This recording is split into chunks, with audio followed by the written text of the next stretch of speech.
Or what about his grandfather? Little 10-year-old Bob had been alone with him when he passed, the papery skin of his fingertips clinging to Bob's hand, their grip tightening like a vice as he slipped into the great beyond.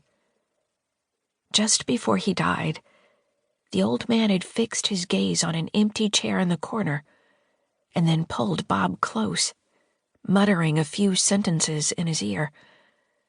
All Bob had been able to make out was a single phrase, repeated over and over. "They're here."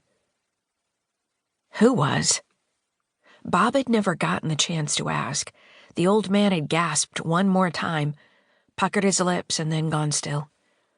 Little Bob had been left alone to spend the next few minutes prying his hand free of Grandpop's rapidly cooling grasp.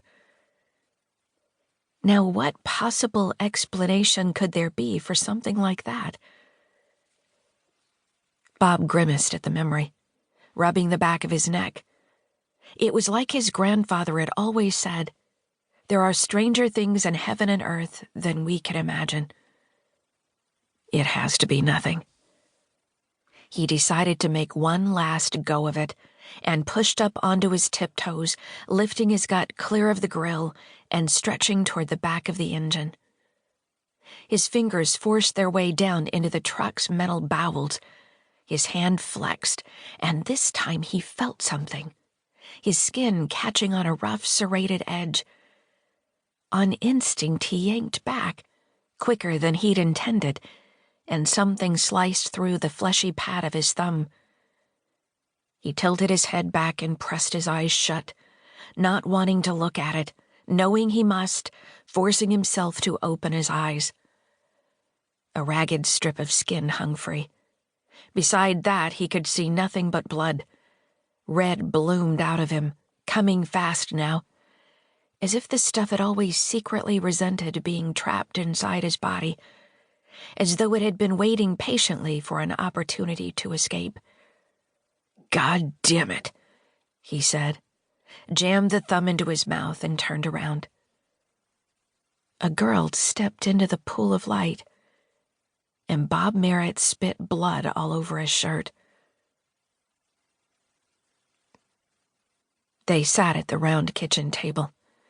Her husband Bob had crafted it himself in the shop out back, sanding the planks and burning an intricate compass rose into the wood surface before lacquering it smooth again.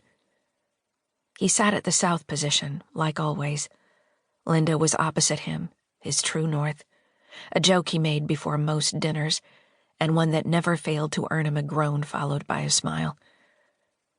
Emily had been stationed to the east since she was in a high chair, and the western chair was always empty. Almost always. Emily used a box of crayons to color a picture, while Bob and Linda Merritt looked the other girl up and down. Unkempt blonde hair, dirty in color and in condition, clear pale eyes in the center of a face smudged dark with dirt, filthy bare feet. She maintained an oddly erect posture, almost formal, with her shoulders back and her feet crossed at the ankles. Linda reached out and took the girl's hand. "Tell me your name, honey."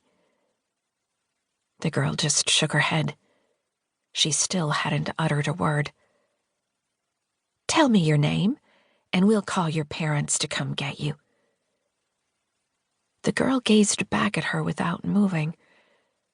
Something was wrong with her, Linda realized. Maybe some kind of learning disability. She spoke slowly, sounding out the words. "What's your name?" Nothing. "How old are you?" The girl cocked her head to one side, raised 8 fingers, the same age as Emily. "What's your name?" The girl pinched her thumb and forefinger together and traced a squiggly line through the air, like she was calling for the check in a restaurant. Behind Linda, Emily scratched away on the paper. "Let me borrow that, sweetheart."